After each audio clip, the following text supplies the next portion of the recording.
हरे कृष्णा। आज हम लोग स्टार्ट करने जा रहे हैं कैश फ्लो स्टेटमेंट के चैप्टर के साथ में। आई होप कि आपने इससे पहले का बेसिक लेक्चर अटेंड कर रखा है और आप इस चैप्टर के बेसिक्स से वाकिफ़ हैं। हम लोगों ने कैश फ्लो के बेसिक्स में कुछ चीज़ें समझी थी, जैसे कि कैश एंड कैश इक्विवेलेंट्स का मतलब क्या होता है, कैश फ्लो स्टेटमेंट हम क्यों बनाते हैं, उसके अंदर क्या क्या चीज़ें आती हैं, ऑपरेटिंग एक्टिविटी, फाइनेंसिंग एक्टिविटी और इन्वेस्टिंग एक्टिविटी क्या होती हैं। ठीक है, तो चलिए हम लोग स्टार्ट करते हैं। एक बार क्विक रिवीजन करते हैं और सबसे पहले हम लोग बेसिक्स को जल्दी से रिवाइज करते हैं कि हम लोग ऑलरेडी क्या क्या चीज़ें पढ़ चुके हैं। सबसे पहले जो हमें समझने वाला टर्म है वो है कैश एंड कैश इक्विवेलेंट्स। ठीक है, कैश का मतलब तो हम बहुत अच्छे से समझते हैं सर कि कैश का मतलब क्या होता है। कैश में दो चीज़ें आती हैं जनरली, एक तो जो कैश हमारा हैंड में है और दूसरा जो हमारा बैंक का बैलेंस है वो भी कैश में ही रेडली रियलाइजेबल होता है, तो हम उसे कैश में ही मानते हैं। सर, कैश इक्विवेलेंट्स को समझने के लिए किसी भी चीज़ को तीन कंडीशन फुलफिल करनी पड़ती है तो वो कैश इक्विवेलेंट्स बन जाता है। सर, क्या क्या है वो तीन कंडीशंस? पहली कंडीशन ये है कि उसका पीरियड जो होना चाहिए वो शॉर्ट होना चाहिए, बल्कि गलत नहीं होगा अगर मैं कहूँ कि वो वेरी शॉर्ट होना चाहिए। सर, वेरी शॉर्ट मतलब कितना?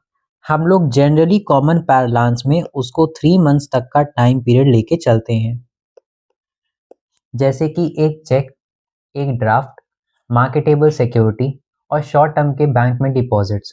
तो ये ऐसी चीज़ें हैं जो 3 महीने के अंदर रियलाइजेबल होती हैं, तो ये पहली बात तो वेरी शॉर्ट पीरियड की होनी चाहिए। दूसरी जो कंडीशन फुलफिल करनी होती है वो होती है हाईली लिक्विडिटी की, कि वो चीज़ लिक्विड होनी चाहिए, मतलब कैश में कन्वर्ट हो जाए आराम से, उसमें कोई दिक्कत नहीं आनी चाहिए कि ठोकरें खानी पड़ रही हैं और कैश में बड़ी मुश्किल से वो कैश में जा रहा है, मतलब बेच पा रहे हो आप उसे, ऐसा नहीं होना चाहिए। और लास्ट कंडीशन होती है कि उसमें लो रिस्क होना चाहिए, या फिर मैं कह सकता हूँ उसमें रिस्क होना ही नहीं चाहिए, लो और नो रिस्क। तो इसी के साथ हमने कुछ एग्जाम्पल्स भी डिस्कस करे थे, तो चलिए देखते हैं। जैसे कि मान लीजिए आपके पास में डिबेंचर्स हैं,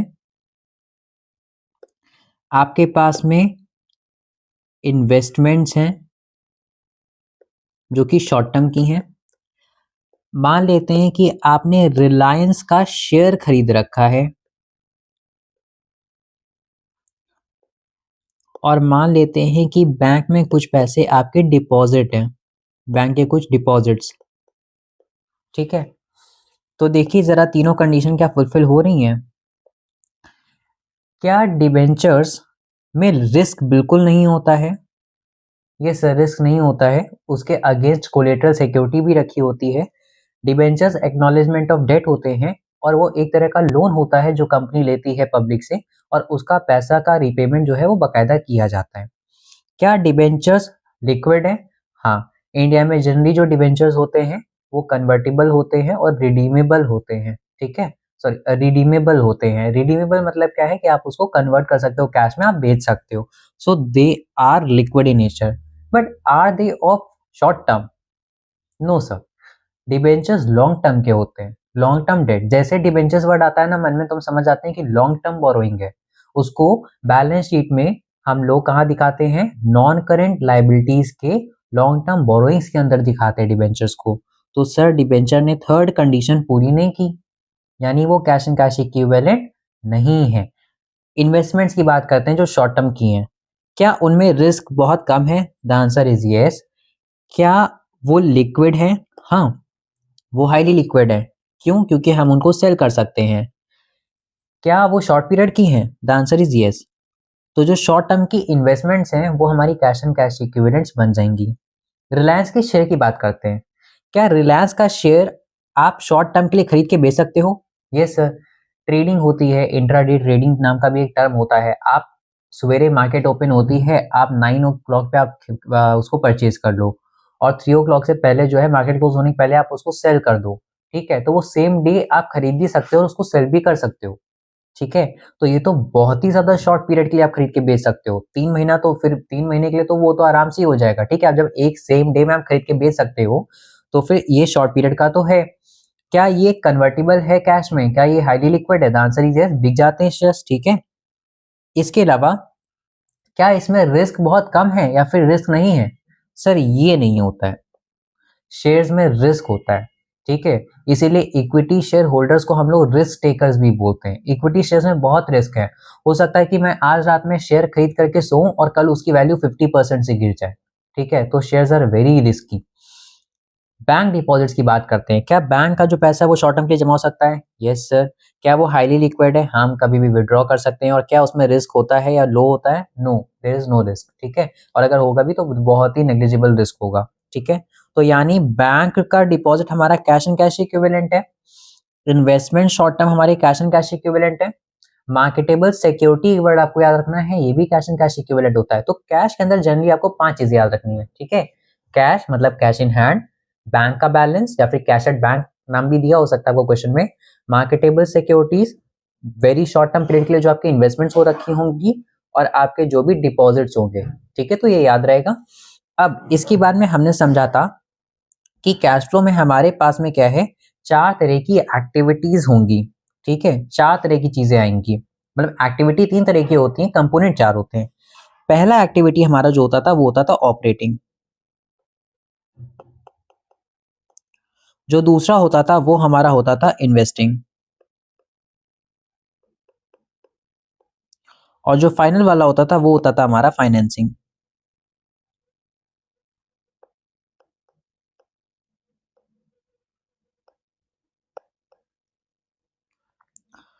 तो हमने समझा था कि इन्वेस्टिंग हम किसी चीज को कब कहते हैं, जब या तो उसके नाम में ही इन्वेस्टमेंट्स हो, है ना?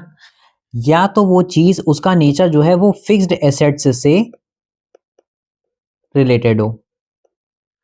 मतलब जैसे कि प्लांट एंड मशीनरी है, या फर्नीचर एंड फिक्सचर है, या लैंड एंड बिल्डिंग है, तो इनसे रिलेटेड कोई भी ट्रांजेक्शन होगा ना, वो कहाँ आएगा? इन्वेस्टिंग एक्टिविटी में, ठीक है?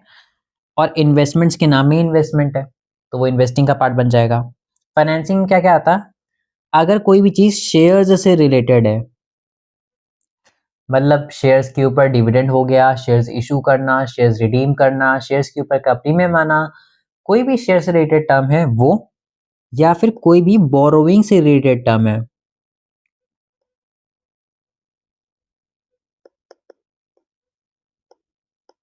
ठीक है? कोई भी बोरोइंग से रिलेटेड टर्म है, मतलब डिबेंचर्स हो गए, लोन हो गए, तो ये दोनों किस में आते हैं? फाइनेंसिंग में, ठीक है? और बचा हुआ जो भी रेसिडुअल कैश फ्लो का आइटम होगा वो आएगा ऑपरेटिंग में। जनरली ऑपरेटिंग में वो चीजें आती हैं जो आपके day to day business run करने की एक्टिविटीज होती हैं, ठीक है? जो कि आपके रेवेन्यू फ्रॉम ऑपरेशन जैसे हो गया। तो जो भी आपके मेन ऑपरेशन से, मेन बिजनेस से, आपके एंसिलरी बिजनेस से रिलेटेड होते हैं, वो सारे ऑपरेशंस यहाँ पे आते हैं। कुछ एग्जांपल समझ लेते हैं, ठीक है? जैसे कि मान लीजिए ट्रेड रिसीवेबल्स है, तो ट्रेड रिसीवेबल्स क्यों आए? क्योंकि आपने उधार सामान बेच दिया होगा, तो आपने उनसे बिल रिसीवेबल साइन करा लिया, तो वो पर्सन आपका डेटर टाइप का बन गया होगा या ट्रेड रिसीवेबल होगा। तो ये क्यों अराइज हुए? क्योंकि आपके day to day business transaction का पार्ट है ये, तो ये ऑपरेटिंग एक्टिविटी के अंदर जाएगा, ठीक है? इसी तरह जैसे क्रेडिटर हो गए, डेटर्स हो गए, ट्रेड रिसीवेबल हो गए, बिल्स रिसीवेबल हो गए, ट्रेड पेबल हो गए, बिल्स पेबल हो गए, ठीक है? तो ये day to day activities related होते हैं, तो ये ऑपरेटिंग के अंदर आते हैं। इसके बाद में अब हमको मेन कुछ चीजें समझनी है। सबसे पहले मैं आपके साथ डिस्कशन करना चाहूंगा डिविडेंड टर्म पे, ठीक है? डिविडेंड आपको 3 तरह का दिख जाएगा।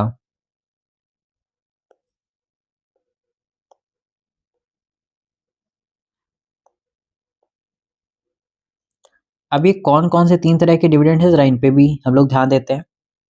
देखिए, एक तो होता है इंटरिम डिविडेंड,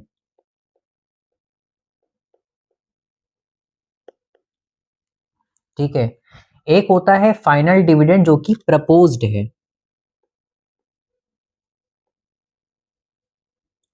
और एक होता है डिविडेंड जो कि डिक्लेयर्ड है।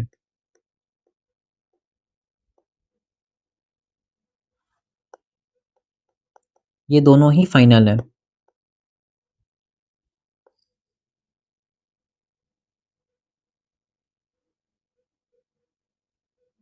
ठीक है। अब बहुत ध्यान से मेरी बात सुनिएगा। मान लीजिए जैसे कि आप स्कूल में एग्ज़ाम दे कर के आए, ठीक है? आपका हाफ ईयरली एग्ज़ाम हुआ और हाफ ईयरली एग्ज़ाम का जब रिज़ल्ट आया तो उसमें आपकी फर्स्ट रैंक आई क्लास में, ठीक है? तो आप घर में जाकर के पेरेंट्स को कैसे बताएँगे कि मैं बहुत अच्छा परफ़ॉर्मेंस कर रहा हूँ? आप उनको अपना रिपोर्ट कार्ड शो करेंगे, आप उनको बताएँगे कि हाफ ईयरली एग्ज़ाम में मेरी क्लास में फर्स्ट रैंक आई, है ना? तो वैसे ही मान लीजिए कि अभी फाइनेंशियल ईयर खत्म नहीं हुआ है। फाइनेंशियल ईयर जनरली स्टार्ट होता है अप्रैल 1 को, है ना? और खत्म कब होता है? मार्च 31 को। इस साल के बीच में 4 क्वार्टर्स पड़ते हैं। तो मान लेते हैं पहले क्वार्टर में या दूसरे क्वार्टर में या फिर कह सकता हूँ मैं हाफ ईयर में, ठीक है? 3 महीने बाद या 6 महीने के अंदर मान लीजिए कंपनी बहुत ही अच्छा सेल्स कर रही है, बहुत ही अच्छा परफ़ॉर्म कर रही है, उसके प्रॉफिट बहुत ही ज़्यादा अच्छे हो रहे हैं, ठीक है? बहुत उम्दा परफ़ॉर्मेंस हो रही है। तो कंपनी अपने माई-बाप को मतलब अपने शेयर होल्डर्स को कैसे इन्फॉर्म करेगी कि मैं बहुत अच्छा परफ़ॉर्मेंस कर रही हूँ? उनको डिविडेंड दे करके। साल नहीं खत्म हुआ है, साल के पहले ही, अभी तो साल स्टार्ट हुआ है, अभी 1 क्वार्टर खत्म हुआ है, मतलब कि 3 महीने ओवर हुए होंगे। तो क्वार्टरली रिपोर्ट्स बनती हैं बड़ी-बड़ी कंपनीज़ में, तो जैसे ही 3 महीने कंप्लीट हुए होंगे, तो कंपनी ने देखा कि बहुत ही ज़्यादा पैसे हम कमा रहे हैं, ठीक है? बहुत ज़्यादा प्रॉफिट हो रहा है, तो उसमें से कुछ पोर्शन क्या करेगी, वो एज़ अ डिविडेंड पे कर देगी उनको, पे कर देगी सीधा। ये क्या है? ये इंटरिम डिविडेंड है। Interim dividend is always declared and paid in the middle of the year. Good. Now what is proposed dividend? Proposed dividend क्या होता है? बहुत ही शॉर्ट और क्रिस्प में मैं आपको समझाता हूँ। जैसे कि जब साल की फाइनेंशियल रिपोर्ट्स बन जाएंगी, तो बनने के बाद में मीटिंग होगी बोर्ड ऑफ डायरेक्टर्स की। तो वो फाइनेंशियल जो एडवाइजर्स होंगे, एक्सपर्ट होंगे, तो उनसे एडवाइस लेकर के या खुद से जो है एक रेट वो स्पेसिफाई करेंगे कि हम कितना प्रॉफिट डिक्लेयर कर सकते हैं, ठीक है? वो एक प्रपोजल रखते हैं। लेकिन फाइनली अल्टीमेटम फाइनल डिक्लेरेशन जो है वो कंपनी के मालिक यानी शेयर होल्डर्स देते हैं, ठीक है? तो जैसे कि जो बोर्ड ऑफ डायरेक्टर्स हैं, जो भी एग्जीक्यूटिव्स हैं, उनका काम सिर्फ और सिर्फ एक तरह का एडवाइस देने का है कि प्रॉफिट इतना हुआ है 2 करोड़ का, हम मान के चल रहे हैं कि आई गेस 60% प्रॉफिट जो है डिविडेंड डिक्लेयर कर देना चाहिए, यानी 1 करोड़ 20 लाख रुपीस हमको जो है डिविडेंड में बांट देने चाहिए। ये बोर्ड ऑफ डायरेक्टर्स ने एडवाइस कराई, उन्होंने प्रपोजल रखा है। फिर जब शेयर होल्डर्स की मीटिंग होगी और उसमें फिर वो इसी चीज को जो है डिस्कस करेंगे, तब वो फाइनल डिक्लेरेशन देंगे कि हाँ बात तो सही कह रहे हो, 1.2 सीआर हम दे सकते हैं। तो अगर उन्होंने उसको अल्टीमेटली उसको दे दिया, तो वही हमारा क्या बन जाएगा? डिक्लेयर्ड फाइनल डिविडेंड, ठीक है? और हो सकता है कि वो रेट को ऊपर या नीचे भी कर सकें, क्योंकि प्रपोज डिविडेंड सिर्फ एक एडवाइजरी पोर्शन होता है, मतलब सिर्फ एक तरह की एडवाइस होती है जो कि एक्सपर्ट्स और बोर्ड ऑफ डायरेक्टर्स दे रहे हैं। अब वो शेयर होल्डर्स के डिस्क्रिप्शन पे है कि वो उसको फॉलो करें या फिर उसको कम ज्यादा कर दें, ठीक है? हो सकता है वो मना कर दे, नहीं हम नहीं देंगे डिविडेंड इस बार, ठीक है? तो वो पूरा उन्हीं के ऊपर डिपेंड करता है। अब एक बात सुनिएगा, अगर क्वेश्चन बिल्कुल साइलेंट होता है, मान लीजिए डिविडेंड प्रपोज हुआ है 2000 एंड समथिंग टू पे, या फिर 2022 ले लेते हैं, तो अगर इस साल ये डिविडेंड प्रपोज हुआ है तो ये पे कब होगा? हम मान लेंगे कि ये 2023 में पे हो जाएगा, ये 2023 में पे हो जाएगा। मतलब इस साल हम पिछले साल का प्रपोज डिविडेंड पे करेंगे। करंट ईयर में प्रीवियस ईयर का प्रपोज डिविडेंड पे किया जाता है। तो अगर क्वेश्चन ने बोला कि इस साल कुछ डिविडेंड हमने प्रपोज करा है, तो वो कब पे होना होगा? अगले साल में। लेकिन हम कैश फ्लो कब बना रहे हैं? इसी करंट ईयर का, तो वो फ्यूचर में पे होना है। तो उसको हम कहां शो करेंगे? उसको कंटिंजेंट लाइबिलिटी मान लिया जाता है, ठीक है? उसको कंटिंजेंट लाइबिलिटी मान लेते हैं प्रपोज डिविडेंड को, जो कि इस साल प्रपोज किया है। क्योंकि कंटिंजेंट क्यों है? क्योंकि अभी शेयर होल्डर्स की मीटिंग होगी, वो बैठ करके डिसाइड करेंगे कि कितना रेट प्रिस्क्राइब करना है, उसके बाद फिर फाइनल डिसाइड होगा कितना पे करना है ना? आई होप आपको इतनी बात मेरी समझ में आई और यहाँ तक आप मेरे साथ थे। इंटरिम डिविडेंड क्या था? जब साल के मिड में परफॉर्मेंस बहुत अच्छा था तो उन्होंने डिक्लेयर करके पे कर दिया शेयर होल्डर्स को, तो that was interim dividend. Company में जब एक डिविडेंड सारे शेयर होल्डर्स के लिए एक उसका अप्रूवल के लिए एक प्रपोजल रखा जाता है, तो वो होता है प्रपोज डिविडेंड। पिछले साल का प्रपोज डिविडेंड हम मान के चलते हैं कि इस साल पे कर दिया गया होगा, अगर क्वेश्चन बिल्कुल साइलेंट है। नहीं तो क्वेश्चन बताएगा कि इस साल कितना पे करा है। इस साल का जो प्रपोज डिविडेंड है वो इस साल की कंटिंजेंट लायबिलिटी है, उसको हम अकाउंट्स में नोट नहीं करते हैं। वो कंटिंजेंट है, वो अगले साल पे होगा। जब पे होगा तब उसको अकाउंट्स में हम लोग उसकी रिकॉर्डिंग करेंगे, ठीक है। पिछले साल का जो होगा वो हम मान लेंगे इस बार पे कर दिया गया है। और डिक्लेयर्ड फाइनल डिविडेंड क्या होता है, डिक्लेयर्ड है अगर तो यानी वो पे कर दिया गया है। आपको प्रपोज्ड वर्ड पे ध्यान देना है कि पिछले साल का जो प्रपोज्ड डिविडेंड है वो इस साल डिविडेंड पे कर दिया गया होगा। क्या आपको इतनी बात समझ में आई? ठीक है, अब मेरी बात सुनिएगा। अगर हम लोग कैश फ्लो पढ़ रहे हैं तो कैश फ्लो में हम क्या जानना चाह रहे हैं कि मेरे पास कितना पैसा आ रहा है और औसत कितना पैसा जा रहा है और कंपनी कमा कितना रही है, सब कैश के टर्म्स में बात करनी है। ठीक है, कि मेन हमको जानना है कि कमाया कितना। आप समझते हैं कि एक चार्ज अगेंस्ट प्रॉफिट होता है और एक अप्रोप्रिएशन ऑफ प्रॉफिट होता है। आई होप आप समझते हैं। चार्ज अगेंस्ट प्रॉफिट में क्या होता है कि जो खर्चे करने ही करने हैं। अप्रोप्रिएशन मतलब क्या होता है, प्रॉफिट आने के बाद प्रॉफिट के कुछ कुछ हिस्से को हम कहीं कहीं ठिकाने लगाते हैं, उसको एलोकेट करते हैं, वो हमारा अप्रोप्रिएशन होता है। तो मुझे एक बात बताइए, क्या प्रॉफिट हुआ होगा तभी इंटरिम डिविडेंड डिक्लेयर हुआ होगा? क्या प्रॉफिट हुआ होगा तभी डिविडेंड प्रपोज किया होगा, डिक्लेयर किया गया होगा? यानी प्रॉफिट से ही तो कुछ हिस्सा हमने इंटरिम डिविडेंड में बांट दिया, प्रॉफिट से ही तो कुछ हिस्सा हमने पिछले साल जो डिक्लेयर करा था इस साल हमने उसको पिछले साल जो प्रपोज हुआ था वो इस साल हमने डिक्लेयर डिविडेंड में बांट दिया, है ना। कुछ पैसा हो सकता है हम प्रॉफिट से ही जनरल रिजर्व में ट्रांसफर कर दें या किसी और दूसरे रिजर्व में ट्रांसफर कर दें। तो ये जो पैसा जहां जहां जा रहा है ये है तो एक्चुअली प्रॉफिट। और ये सब लेस होने के बाद जो हमको सरप्लस बैलेंस दिखता है बैलेंस शीट में वो क्या होता है, ये सारे एडजस्टमेंट्स होने के बाद। तो क्या वो ट्रू एक्चुअल प्रॉफिट है? क्या वो रियल में प्रॉफिट है जो कमाया था कंपनी ने? नहीं, ये सारे अप्रोप्रिएशंस होने के बाद हमको वो वैल्यू दे रखी है। तो अगर हमें किसी को एक्चुअली बताना है कि हमने मोटा मोटा एक्चुअली कमाया कितना था, तो उसके लिए हमें इन सबको वापस से क्या करना पड़ेगा, ऐड करना पड़ेगा। I hope you are getting my point. ठीक है, जर्नलिज्म में जो पैसा ट्रांसफर हुआ वो था तो प्रॉफिट का ही, तो वापस से ऐड कर देंगे। इंटरिम डिविडेंड जो डिक्लेयर हुआ वो पैसा था तो प्रॉफिट का ही, तो उसको वापस से ऐड कर देंगे क्योंकि ये सब कम कर दिए गए, है ना। मान लीजिए जैसे 2 करोड़ का प्रॉफिट था अभी मेरे एग्जांपल में, तो उससे 1.2 सीआर जो है वो पिछले साल मान लीजिए प्रपोज हुआ था, इस साल डिक्लेयर होकर के डिस्ट्रीब्यूट हो गया, तो 80 लाख का बचा सरप्लस बैलेंस। ठीक है, और 80 लाख में 40 लाख जर्नलिज्म में ट्रांसफर कर दिया, तो अब बैलेंस कितना बचा, 40 लाख। बैलेंस शीट में 40 लाख का प्रॉफिट दिख रहा है। ठीक है, लेकिन क्या एक्चुअली प्रॉफिट 40 लाख का था? नहीं सर, एक्चुअली प्रॉफिट तो 2 करोड़ का था। तो अब हम 2 करोड़ पे कैसे जाएंगे? तो हमें 40 लाख में जो जर्नलिज्म में ट्रांसफर करा था उसको वापस से ऐड बैक करना पड़ेगा। सर 80 पे आ गए, और जो आपने डिविडेंड डिक्लेयर करके पे कर दिया है वो 1.2 सीआर वो भी ऐड करना पड़ेगा, तब हम पहुंचेंगे 2 करोड़ पे। तो क्या आपको समझ में आया कि नेट प्रॉफिट बिफोर टैक्स कैसे निकालते हैं, मतलब टैक्स पे करने से पहले का नेट प्रॉफिट क्या था, 2 करोड़, है ना। तो चलिए जरा इसी को हम लोग लिखते हैं।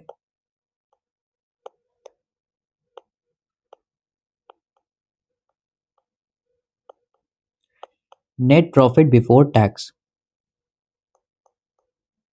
तो देखिए नेट प्रॉफिट बिफोर टैक्स का कॉम्पुटेशन कैसा होता है। सबसे पहले हमें क्या करना होता है, तो सबसे पहले हमें डिफरेंस लेना पड़ता है। Difference between closing and opening balance.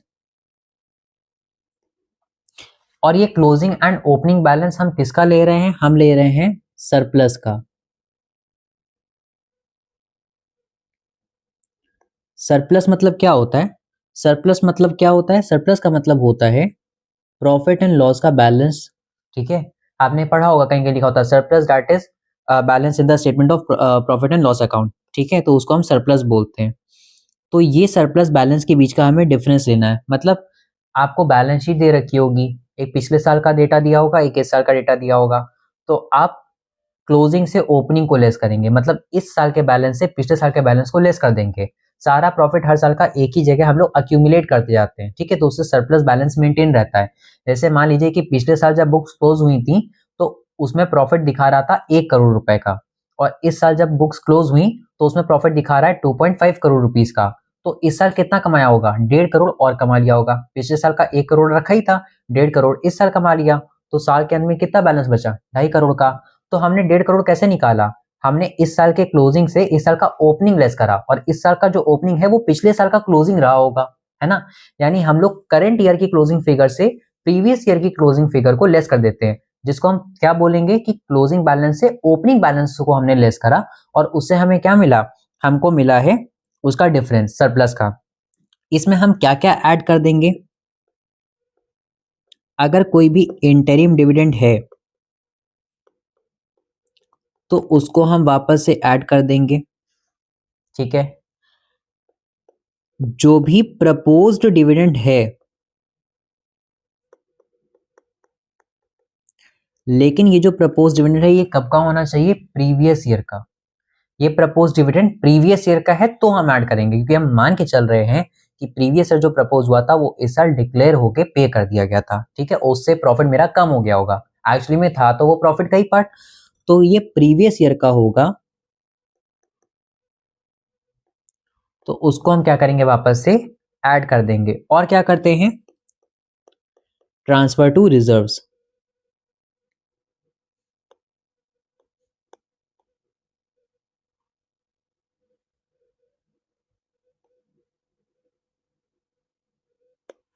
If any. तो इतना करते ही ये डिफरेंस है मान लीजिए, और हमने यहाँ पे ये चीजें ऐड कर दी हैं, और जैसे ही इनको ऐड करेंगे तो हमको फाइनली क्या मिल जाएगा? Net profit before tax. ठीक है, आपको पहले मैं कैश फ्लो का थोड़ा सा फॉर्मेट बता दूं कैसा क्या होता है। कैश फ्लो में सबसे पहले जो हम लोग स्टार्ट करते हैं ना, हम लोग स्टार्ट करते हैं नेट प्रॉफिट बिफोर टैक्स से। ठीक है, नेट प्रॉफिट बिफोर टैक्स से फिर हम क्या करेंगे? इसमें नॉन कैश और नॉन ऑपरेटिंग जो आइटम्स होते हैं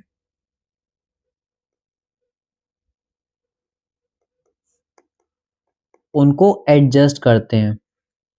ठीक है, हम उनको एडजस्ट कर देंगे। इसके एडजस्टमेंट के बाद हमको मिलता है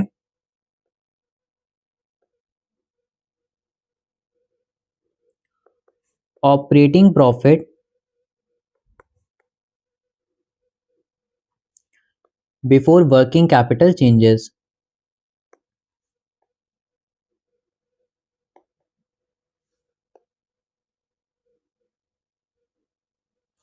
फिर हम क्या करते हैं? फिर हम इसमें एडजस्टमेंट करते हैं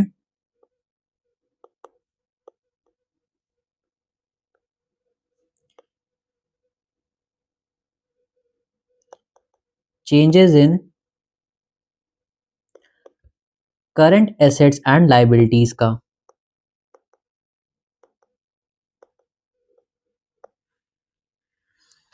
फिर हमको मिलता है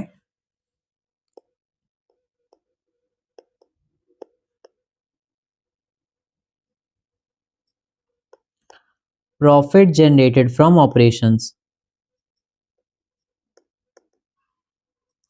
और फिर हम इससे लेस कर देते हैं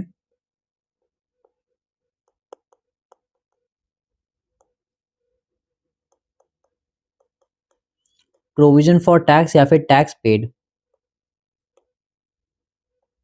और प्रोविजन फॉर टैक्स कौन सा? पिछले साल का प्रोविजन। हम कौन सा लेस करेंगे? Provision for tax previous year का।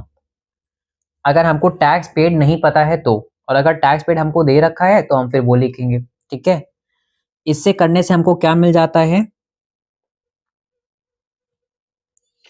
ये करने के बाद अगर पॉजिटिव फिगर आ रही है तो आपको लिखना है कैश फ्लो फ्रॉम, लेकिन अगर नेगेटिव फिगर आ रही है तो आपको लिखना है यूज्ड इन। क्या ये बात याद रहेगी कि अगर पॉजिटिव बैलेंस आ रहा होता है, इसका मतलब टोटल सब करने के बाद में इतना पैसा बच रहा है, तो पैसा यानी कैश फ्लो होकर के आया है, इनफ्लो हुआ है, तो कैश फ्लो फ्रॉम एक्टिविटीज, हमारे पास आया पैसा। लेकिन अगर नेगेटिव बैलेंस आ रहा है यानी हमारे पास आया कम है और गया ज्यादा है। ठीक है, आय कम है, व्यय ज्यादा है, तो ऐसे में हम क्या लिखेंगे? कैश फ्लो यूज्ड इन दी एक्टिविटीज। ठीक है, सो कैश फ्लो फ्रॉम या फिर कैश फ्लो यूज्ड इन। और फिर हम ये कौन सी एक्टिविटी का काम कर रहे थे? सर हम ऑपरेटिंग एक्टिविटी का काम कर रहे थे, तो यहाँ पे फिर आ जाएगा operating activity word.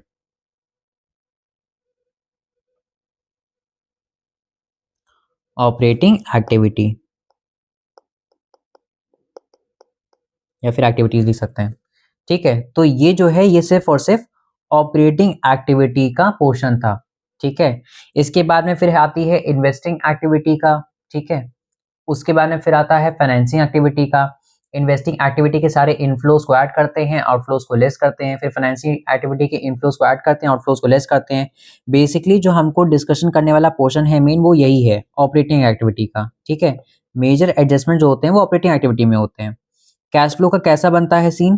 Cash flow में आपने ऑपरेटिंग एक्टिविटी करी, ठीक है, ऑपरेटिंग एक्टिविटी का अपना सारा यहाँ पे एडजस्टमेंट करा और उसका फाइनल एडजस्टमेंट आपने यहाँ पे लिख दिया।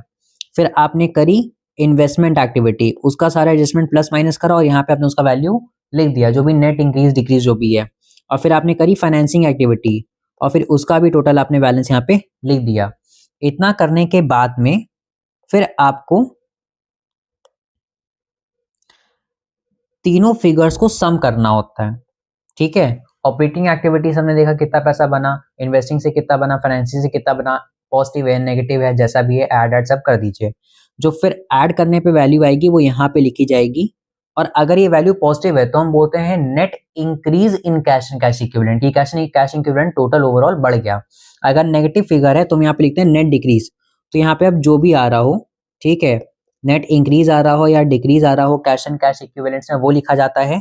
उसमें हम लोग ओपनिंग बैलेंस जो है कैश एंड कैश इक्विवेलेंट का वो हम लोग ऐड कर देते हैं और बाय डिफॉल्ट अपने आप यहाँ पे क्लोजिंग बैलेंस जो होता है वो आ जाता है, ठीक है। सो आई होप आपको बेसिक सा आइडिया लग गया कि हम लोग कैसे यहाँ पे करते हैं। तो चलिए अब हम लोग स्टार्ट कर सकते हैं सबसे पहले क्वेश्चन के साथ में। तो देखिए सबसे पहला क्वेश्चन हमसे कह रहा है कि which of these would result in inflow outflow और no flow of cash and cash equivalent, ठीक है। हमको ये बहुत ध्यान देना है कि जो नो फ्लो वाले आइटम्स है वो कैश एंड कैश इक्विवेलेंट में नहीं आते हैं। सर नो फ्लो किसको मानेंगे, मेरी बात समझिए। मान लीजिए मैंने डेटर्स का पैसा पे कर दिया, सॉरी क्रेडिटर्स का पैसा मैंने पे कर दिया।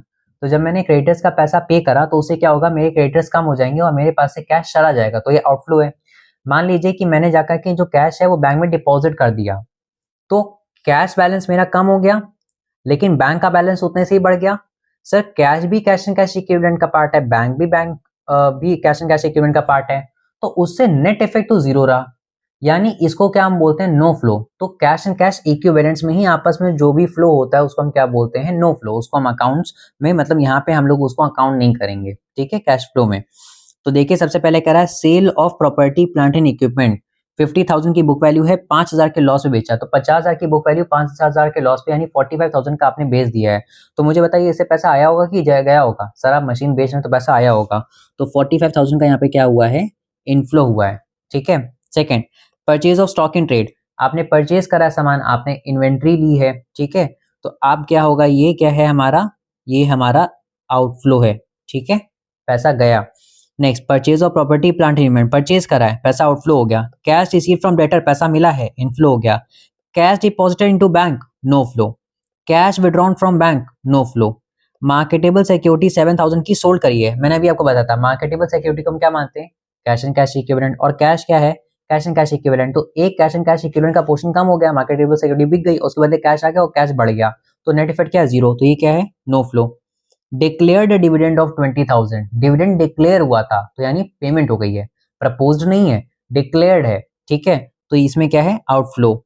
Issue of fully paid bonus shares, bonus shares क्या होते हैं, बोनस शेयर्स में हम पैसा नहीं लेते हैं इक्विटी शेयर्स होल्डर से, हम उनको बिना पैसा लिए शेयर्स हम उनको ऑफर करते हैं, ठीक है। तो बोनस शेयर्स के कॉन्सेप्ट के ऊपर हम लोग कवर करेंगे, ठीक है, अलग से चैप्टर में हम लोग कवर करेंगे, जो कि बीएसटी या कॉमर्स का पार्ट होता है आपका, उसमें बोनस शेयर्स और ईएसओपी, तो आप सर्ट इक्विटी शेयर ये सब वहां पे आप पढ़ते हैं। तो बोनस शेयर्स आई होप आप समझते होंगे, बोनस शेयर्स क्या होता है, जब कंपनी ऑफर करती है बिना पैसे लिए, ठीक है। तो क्या पैसा मिला है, पैसा तो मिला नहीं है, तो ना ही इनफ्लो ना ही आउटफ्लो, तो ये नो फ्लो के अंदर है। Payment of interim dividend pay हो गया है, outflow. Sale of short term investment, short term investment cash and cash equivalent का पार्ट है, तो उसकी सेल नो फ्लो के अंदर आएगी। Increase in bank overdraft, bank का ओवरड्राफ्ट शॉर्ट टर्म की बोरोइंग होता है, ठीक है। बैंक का ओवरड्राफ्ट शॉर्ट टर्म की बोरोइंग होता है, इसका मतलब कि आप बैंक से पैसा मांग करके लाए हैं, तो ये क्या है, ये एक तरह का बोरोइंग है, तो ये फाइनेंसिंग में चला जाएगा, तो इसमें क्या है, पैसा इनफ्लो हुआ, आप लेके आए। और डिक्रीज इन कैश क्रेडिट, हमने कैश उधार दे रखा था, कैश क्रेडिट यानी कैश उधार दे रखा था और वो गिर गया है, गिरने का मतलब क्या है कि पैसा वापस मिलने लगा होगा, ठीक है। तो जैसे पहले मान लीजिए मैंने 10 लाख उधार दे रखे थे और अब वो डिक्रीज होकर 8 लाख हो गए हैं, इसका मतलब कि 2 लाख रुपए मुझे मिल गए, तो इसमें क्या हुआ है, इनफ्लो हुआ है, ठीक है। सो आई होप आपको ये सारे समझ में आए, ठीक। नेक्स्ट पे चलते हैं। Identify which of the following transactions are operating activity, investing activity, financing activity and cash and cash equivalent. ठीक है, तो चलिए देखते हैं. Issue of share capital. मैंने आपको अभी बेसिक बताया था कि कोई भी चीज अगर फिक्स्ड एसेट हो या उसके नाम में इन्वेस्टमेंट हो तो वो इन्वेस्टिंग एक्टिविटी का पार्ट बनता है. अगर कोई भी चीज बोरोइंग हो या शेयर्स के नाम से हो तो वो फाइनेंसिंग एक्टिविटी का पार्ट बनता है. और बची हुई सारी रेसिडुअल आइटम्स जो day to day business activities related होती हैं वो ऑपरेटिंग एक्टिविटी के अंदर जाती हैं. तो देखिए पहला क्या दे रखा है, इशू ऑफ शेयर कैपिटल, नाम में शेयर्स आ गया तो ये क्या है, financing activity. Sale of patent, आपने पेटेंट को सेल करा. पेटेंट क्या होता है सर, इंटेंजिबल एसेट. सर ये कहाँ पे आएगा, ये फिक्स्ड एसेट्स के अंदर आएगा. ठीक है, तो फिक्स्ड एसेट मतलब property plant and equipment and intangible asset. I hope आपने बैलेंस शीट पढ़ा रखी. बैलेंस शीट में जो सेकंड कॉलम होता है, जो सेकंड होता है एसेट्स का, तो उसमें पहला ही होता है नॉन करंट एसेट्स के अंदर property plant and equipment and intangible assets. ठीक है, तो ये उसके अंदर फॉल करता है. तो सर ये क्या है, ये हमारी इन्वेस्टिंग है. मार्केटिंग एक्सपेंसेस, मार्केटिंग एक्सपेंसेस क्या है, मार्केटिंग हम क्यों करते हैं, day to day business run करने के लिए, ऑपरेटिंग के अंदर जाएगा. बैंक ओवरड्राफ्ट या कैश क्रेडिट, ये फाइनेंसिंग के अंदर आएगा. Short term deposits in bank, आपने शॉर्ट टर्म डिपॉजिट करा है बैंक में, शॉर्ट टर्म डिपॉजिट करा बैंक में, तो ये कैश एंड कैश इक्विवेलेंट का पार्ट है. ठीक है. परचेज ऑफ इन्वेस्टमेंट, इन्वेस्टमेंट खरीदी, नाम में इन्वेस्टमेंट है, investing activity. Amount receive from debtors, day to day business activity से डेटर राइज होते हैं तो उनसे जो पैसा मिला वो ऑपरेटिंग एक्टिविटी है. Buy back of equity shares, नाम में शेयर्स आ गया, फाइनेंसिंग एक्टिविटी.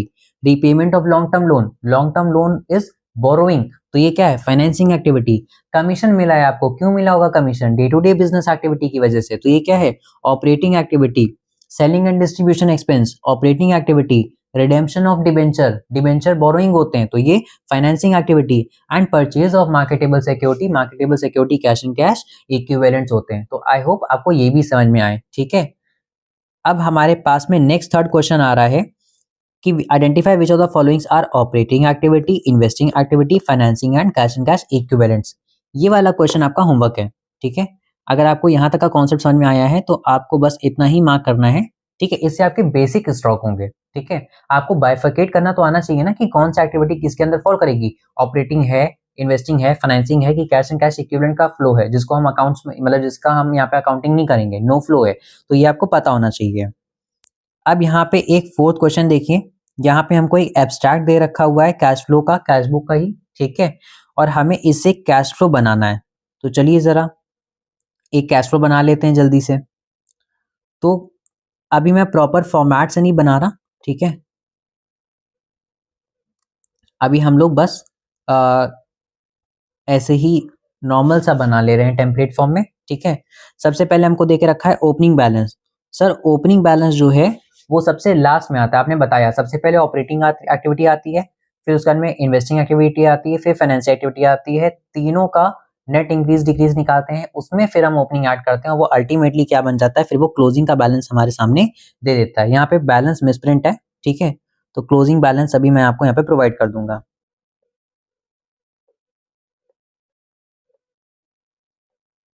ठीक है, अब कैश का बैलेंस 5000 और बैंक का बैलेंस 10000 ले लीजिए. यहाँ पे मिसप्रिंट था.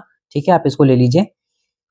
सबसे पहले हमारे पास में क्या आता है, सबसे पहले सर हमारे पास में आता है ऑपरेटिंग एक्टिविटीज, फिर हमारे पास में आती हैं इन्वेस्टमेंट एक्टिविटीज, और फिर हमारे पास में आती है सर फाइनेंसिंग एक्टिविटी. ठीक है, देखिए सबसे पहले हमें क्या दे रखा है, शेयर कैपिटल इशू हुए हैं. तो शेयर कैपिटल इशू हुआ होगा तो पैसा आया होगा, करेक्ट. तो हमारे पास 5 लाख रुपीज क्या है, आए हैं. तो ये क्या है, फाइनेंसिंग एक्टिविटी है. तो यहाँ पे मैं लिख दे रहा कि इशू ऑफ शेयर्स, और उससे 5 लाख रुपीज आए हैं, तो ये पॉजिटिव बैलेंस है. नेक्स्ट, फिर हमसे कह रहा है collection on account of trade receiver, 3,50,000 रुपए ट्रेड रिसीवर से मिले, तो ये ऑपरेटिंग एक्टिविटी है. हमको 3,50,000 रुपए रिसीव हुए. ठीक है, ट्रेड रिसीवर से. फिर नेक्स्ट क्या दे रखा है हमको, sale of property plant and equipment for 70,000. 70,000 का आपने पीपीई बेचा तो ये इन्वेस्टिंग एक्टिविटी है, आपने अपना फिक्स्ड एसेट को सेल कर दिया है. ठीक है, sale of property plant and equipment. Next क्या दे रखा है हमको, payment of bill payable 90,000. Bills payable क्यों अराइज होते हैं, ऑपरेटिंग एक्टिविटी की वजह से.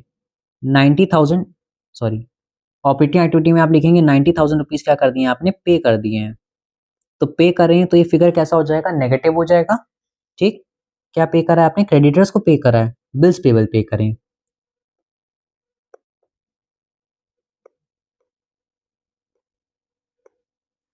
इसके बाद में फिर क्या है? सैलरीज एंड वेजेस, ये भी ऑपरेटिंग एक्टिविटी के अंदर आएगा।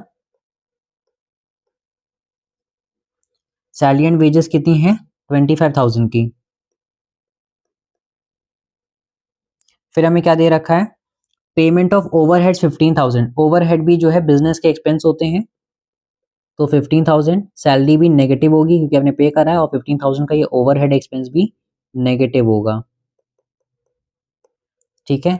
इसके बाद में फिर क्या दे रखा है? पीपीई अक्वायर्ड 4 लाख, मतलब आपने खरीदा है, अक्वायर करा है, तो 4 लाख रुपीज का अगर आप एसेट खरीदोगे तो आपके पास से पैसे चले जाएंगे। तो यहाँ पे मैं सिंपल टर्म्स में लिख सकता हूँ, purchase of property plant and equipment. Next, debentures redeemed 50,000। Redeem मतलब समझते हैं कि डिबेंचर्स क्या होता है? आपने पब्लिक से पैसा लिया और उनको डिबेंचर इशू करे। रिडीम करने मतलब क्या है? कि आप उनको पैसा वापस लौटा रहे हो, रीपेमेंट कर रहे हो डिबेंचर की, तो उसमें क्या होगा? पैसा आउटफ्लो होगा ना। ठीक है। कितने के डिबेंचर रिडीम हुए? 50,000 के। और डिबेंचर्स क्या होते हैं? बोरोइंग होते हैं, यानी फाइनेंसिंग एक्टिविटी में। तो यहाँ पे मैं लिख दे रहा डिबेंचर्स, आप रीपेड लिखो या रिडीम्ड लिखो, कुछ भी लिखो, और इसमें 50,000 रुपीज आपके चले जाएंगे। इसके बाद फिर क्या दिया है? बैंक लोन आपने रीपे कर दिया है 2.5 लाख का, तो 2.5 लाख रुपए की एक और बोरोइंग आपने पे कर दी है, तो पैसे चले जाएंगे। तो यहाँ पे मैं लिख दे रहा बैंक लोन। फिर क्या दे रखा है? आपको टैक्सेशन दे रखा है 55,000 का। अच्छा, टैक्सेशन के लिए मैं आपको बताना चाहूंगा, मैंने आपको यहाँ ऊपर भी बताया था शायद, ठीक है, कि जो टैक्स है वो सबसे लास्ट में बनाते हैं। ठीक है, ये बात याद रख लीजिएगा। मैं यहाँ पे एक नोट के फॉर्म में लिख दे रहा है इसे, हमेशा याद रखना कि टैक्स को ऑपरेटिंग एक्टिविटी में लास्ट आइटम बनाना। ठीक है, आपको टैक्स को ऑपरेटिंग एक्टिविटी का सबसे आखिरी आइटम ही हमेशा बनाना है। तो टैक्स कितना दे रखा था इन्होंने? टैक्स दे रखा है 55,000 का। तो टैक्स ऑपरेटिंग एक्टिविटी में क्या और कुछ आना है? चेक कर लेते हैं। आगे डिविडेंड और क्लोजिंग बैलेंस है, तो अब तो कुछ नहीं आना है, तो टैक्स अब यहां पे आ जाएगा।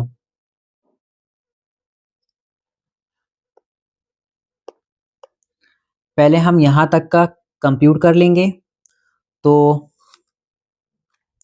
3,50,000 माइनस 90,000 माइनस 25,000 माइनस 15,000, तो इसकी वैल्यू आ रही है 2,20,000। ठीक है। अब यहाँ पे क्योंकि वर्किंग कैपिटल चेंजेस और ऐसा कुछ यहाँ पे करंट एसेट्स और करंट लायबिलिटी वाला इंक्रीज डिक्रीज तो था नहीं, तो ये सीधा हमारा क्या आ गया? ये हमारा आ गया प्रॉफिट फ्रॉम ऑपरेशंस, और इसके बाद में प्रॉफिट फ्रॉम ऑपरेटिंग एक्टिविटी, और इसके बाद में फिर हमको टैक्सेशन दे रखा है 50,000 का, 55,000 का, तो हम यहाँ पे लेस कर देंगे टैक्स 55,000 का, और जिसको लेस करते ही हमारी कितनी वैल्यू आ जाएगी? 1,65,000। अब क्योंकि ये फाइनल फिगर है तो इसको मैं बाहर लिख सकता हूँ। ठीक है। टैक्स के बाद हमें क्या दे रखा है? डिविडेंड। क्या आप बता सकते हैं डिविडेंड किसको देते हैं? सर डिविडेंड इक्विटी शेयर्स को देते हैं, और शेयर्स क्या होते हैं? फाइनेंसिंग एक्टिविटी पार्ट होते हैं। तो जो डिविडेंड आपने पे करा है 1 लाख का, वो भी क्या है? फाइनेंसिंग एक्टिविटी का पार्ट है।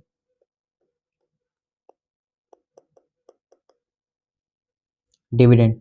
ठीक है। अब क्या इन्वेस्टमेंट एक्टिविटी में बस इतना ही है? The answer is yes. 70,000 आए हैं, 4 लाख चले गए हैं, तो 3,30,000 रुपीज चले गए हैं अल्टीमेटली।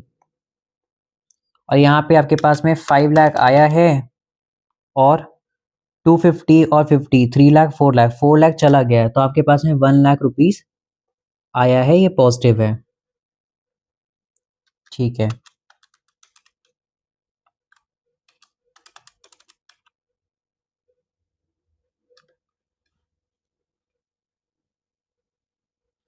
ठीक, तो आप जब इसको क्लोज करेंगे तो देखिए अब यहाँ पे आपके ऑपरेटिंग एक्टिविटी का आपको बैलेंस मिला। ये कैसा बैलेंस आ रहा है? ये पॉजिटिव आ रहा है। तो आपको यहाँ पे क्या लिखनी चाहिए थी लाइन इस बैलेंस के लिए? क्या लिखना चाहिए था? Cash flow from operating activity. यहाँ नेगेटिव आ रहा है तो आप यहाँ पे क्या लिखेंगे? Cash flow used in investing activity. और यहाँ पॉजिटिव आ रहा है, आप क्या लिखेंगे? Cash flow from financing activity. इन सब का आप जब टोटल करेंगे ना तो आपको वैल्यू मिलेगी माइनस का 65,000। ये पॉजिटिव है या नेगेटिव है? ये नेगेटिव है, यानी ये क्या है? ये है net decrease in cash and cash equivalent. आप इसमें ओपनिंग को ऐड कर दीजिए। ओपनिंग कितना था? 10 और 70 मिला के कितना था टोटल? 80,000 का। तो इसको करने पे क्या आएगा? 15,000 का पॉजिटिव आएगा। ये क्या हो जाना चाहिए? क्लोजिंग। तो जरा चेक करिए क्या क्लोजिंग 15,000 था? हाँ, ये मैंने आपको बाद में वैल्यूज लिखवाई थी कि क्लोजिंग की वैल्यू 5 और 10 है, तो 15,000 था। तो ये हमारा कैश फ्लो क्या हो गया? ये हमारा मैच कर गया। ठीक है, क्या बस ऐसे ही बनाना होता है? हाँ, आपको एब्रीविएशंस नहीं यूज करने, आपको फुल फॉर्म लिखना है और आपको यहाँ पे बोर्ड में हेडिंग डालनी है बीच में, कैश फ्लो स्टेटमेंट, और फॉर द ईयर एंडेड, जिस भी ईयर के लिए वो बन रहा है। ठीक है, अगर आपको एंटिटी का या फर्म का नाम भी दे रखा होगा तो आप टॉप पे उसका नेम भी मेंशन करेंगे। ठीक है, जैसे कि एक्स लिमिटेड या फिर वाई लिमिटेड, जिसकी बुक्स में काम हो रहा होगा। सो आई होप आपको ये वाला क्वेश्चन भी समझ में आया। तो हमारा ये क्वेश्चन भी डन है, ये क्वेश्चन आपका होमवर्क में है। हमने ये भी डिस्कस कर लिया और हमने ये भी डिस्कस कर लिया। चलिए अब नेक्स्ट पे चलते हैं। क्वेश्चन में फिर देखते हैं क्या है। इसमें हमें क्या कैलकुलेट करना है? Net profit before tax. हमें net profit before tax calculate करना है। तो देखिए जरा,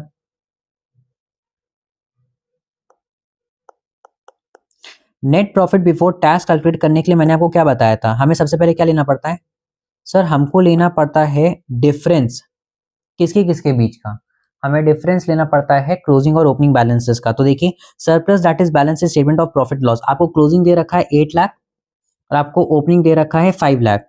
तो मैं यहाँ पे पहले तो लिख दे रहा कि नेट प्रॉफिट कितना आ रहा है।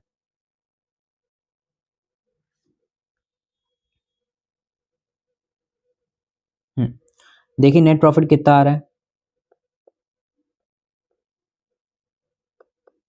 सर नेट प्रॉफिट हमारा निकल के आ जाएगा 3 लाख का।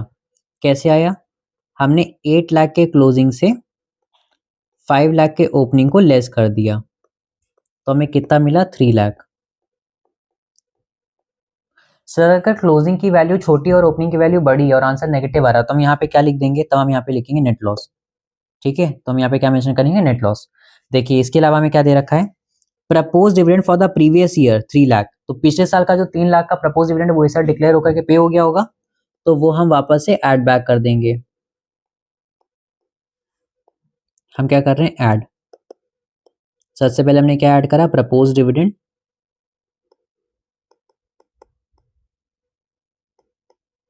Of previous year. फिर हमें क्या दे रखा है? Dividend propose for the year ended 31 मार्च 3,50,000। तो जो इस साल का डिविडेंड प्रपोज हुआ है, क्या वो इस साल के प्रॉफिट में फिर से ऐड करेंगे हम? नहीं, क्योंकि वो अभी सिर्फ प्रपोज हुआ है। ठीक है, इंपॉर्टेंट यहाँ पे देखिए वर्ड प्रपोज। अभी सिर्फ इसका प्रपोजल रखा गया है, इसका अप्रूवल नहीं हुआ है, अभी इसका डिक्लेरेशन नहीं हुआ है, यानी ये आइटम मेरे काम का नहीं है लास्ट वाला। ठीक है, ये लास्ट वाला आइटम जो है ये मेरे काम का नहीं है, मुझे इसको नहीं रिकॉर्ड करना है। ठीक है, तो बस इतना ही हमें करना था। तो 3 लाख प्लस 3 लाख कितना वैल्यू हो जाएगा? 6 लाख। ये क्या आया आपका? ये आया नेट प्रॉफिट बिफोर टैक्स। ठीक है, सिंपल था। नेक्स्ट देखिए, हमको इससे कैलकुलेट करना है नेट प्रॉफिट बिफोर टैक्स। आपको क्लोजिंग बैलेंस कितना दे रखा है? 672। क्लोजिंग बैलेंस हमको दे रखा है 672 और ओपनिंग दे रखा है 2 लाख। तो मैं सीधा 4,72,000 उसका नेट फिगर ले लूं। ठीक है, क्या आपको उसमें कोई दिक्कत है? मैं सीधा उसका नेट फिगर ले लूं क्योंकि मुझे लेना तो नेट प्रॉफिट ही है, क्लोजिंग माइनस ओपनिंग। अच्छा, और क्या दे रखा है? Transfer to debenture redemption reserve 2 lakh. 2 lakh reserve में ट्रांसफर हुए तो वापस से एड बैक हो जाएंगे। ठीक है, डिबेंचर रिडेम्पशन रिजर्व में जो ट्रांसफर हुआ है, ट्रांसफर टू डीआरआर। इसके बाद में क्या दे रखा है? Propose dividend for previous year 1,80,000। तो पिछले साल का जो प्रपोज डिविडेंड है वो वापस एड बैक हो जाएगा।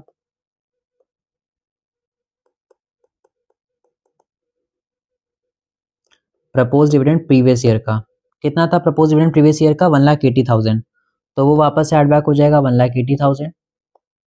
और क्या दे रखा है इन्होंने? इंटरिम डिविडेंड 1,44,000 का पे हुआ है, तो इंटरिम डिविडेंड भी वापस ऐड बैक हो जाएगा।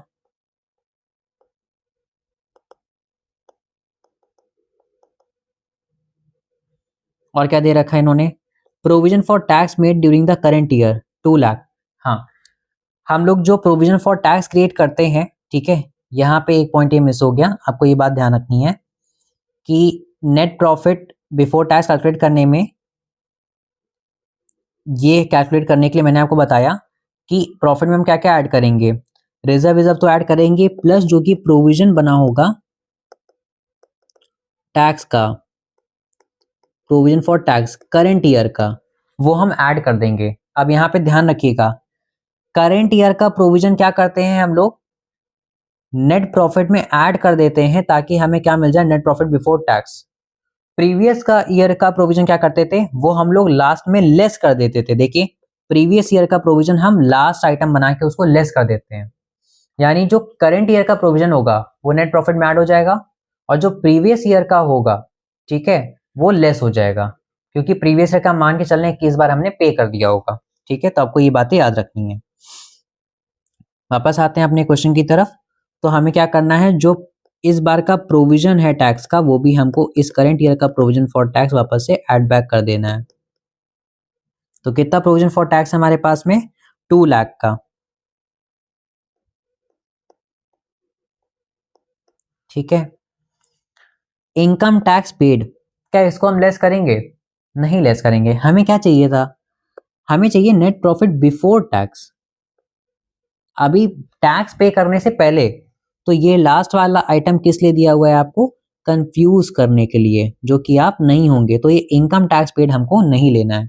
ठीक है, तो वापस आ जाते हैं क्वेश्चन पे। तो अब इन सबको आप टोटल कर लीजिए, इसका जो भी वैल्यू आएगा 4,72,000 plus 2 lakh plus 1,80,000 plus 1,44,000 plus 2 lakh, तो फाइनली वैल्यू आ रहा है 11,96,000। ये क्या आया आपका, ये आया आपका net profit before tax.